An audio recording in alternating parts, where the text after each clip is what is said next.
ഇന്നത്തെ ഏറ്റവും പുതിയ വീഡിയോയിലേക്ക് ഇവർക്കും സ്വാഗതം. കാന്താര ചാപ്റ്റർ 1 ഈ ആഴ്ച ഒക്ടോബർ 2 തിയേറ്ററുകളിലേക്ക് എത്തുന്നു. സിനിമയുടെ തെലുഗു വൻ പ്രൊമോഷൻ എല്ലാം തന്നെ ഇന്ന് ജൂനിയർ NTRനെ കൂട്ടുപിടിച്ച് ഹൈദരാബാദിൽ നടന്നുകൊണ്ടിരിക്കുകയാണ്. കാന്താരയുടെ തെലുഗു പ്രീ റിലീസ് ഇവന്റിൽ നിന്നും അറിയാനായിട്ട് കഴിഞ്ഞിരിക്കുന്നത് ഈ അടുത്ത കാലത്ത് തിയേറ്ററുകളിലേക്ക് എത്തിയ OG പോലെ തന്നെ കാന്താര ചാപ്റ്റർ 1 എന്ന സിനിമയ്ക്കും പെയ്ഡ് പ്രീമിയർ ഷോസ് ഉണ്ടാകുമെന്നൊരു റിപ്പോർട്ട് വരുന്നുണ്ട്. അപ്പോൾ ഒക്ടോബർ 1 അർദ്ധരാത്രി മുതൽ സിനിമയുടെ ആദ്യ ഷോ ആരംഭിക്കുമെന്നർത്ഥം. ഇതിനിടയിൽ ഇന്നായിരുന്നല്ലോ സിനിമയുടെ കേരള ബുക്കിംഗ് ആരംഭിക്കപ്പെട്ടത്.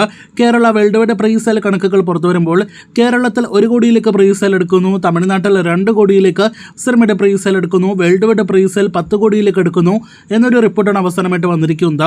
കാത്തിരിക്കൂ സിനിമയുടെ അടുത്ത റിപ്പോർട്ടുകൾക്ക്. ഇനി ലോകയിലേക്ക് വരികയാണെങ്കിൽ ലോക ആ സിനിമയുടെ അടുത്തൊരു അവധി ദിവസം കൂടി 5ാമത്തെ ഞായറാഴ്ച കൂടി തിയേറ്ററുകളിൽ പിന്നൊടുക്കുകയാണല്ലോ. കല്യാണി പ്രിയദർശന്റെ ലോക ഇന്ന് ഞായറാഴ്ചത്തെ അവധി ദിവസം കഴിഞ്ഞാൽ പിന്നെയും സിനിമയെ തേടിയെത്തുന്നത് ഒട്ടനേകം അവധി ദിവസങ്ങളാണ്.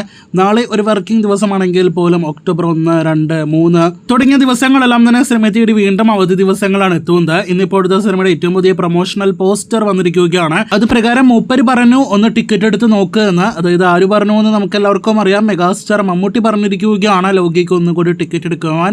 പൂജാവധി ദിവസങ്ങളിൽ സിനിമ കാണാനായിട്ട് വീണ്ടും പ്രേക്ഷകരെ എത്തിക്കാനുള്ള അടുത്ത പ്രൊമോഷണൽ മെറ്റീരിയലാണ് ഇത് എന്ന് നമുക്ക് എല്ലാവർക്കും മനസ്സിലാക്കാവുന്നതേ ഉള്ളൂ. അങ്ങനെ മമ്മൂട്ടി പറയുന്നത് കേട്ട് വീണ്ടും സിനിമ കാണാനായിട്ട് ആളുകൾ ഈ പൂജാവധി ദിവസങ്ങളിൽ എത്രത്തോളം എത്തും, എത്രത്തോളം കളക്ഷൻ സിനിമ പിന്നെയും നേടിയെടുക്കും, അതിലുപരി ഈ പ്രൊമോഷണൽ മെറ്റീരിയൽ കൊണ്ടെല്ലാം തന്നെ കുറച്ച് ലക്ഷ്യങ്ങളാണല്ലോ സിനിമ ഉദ്ദേശിക്കുന്നത്. അവയിലേക്കെല്ലാം തന്നെ സിനിമ എത്തപ്പെടുമോ എന്നൊക്കെ അറിയുവാനായിട്ട് നമുക്ക് കാത്തിരിക്കാം.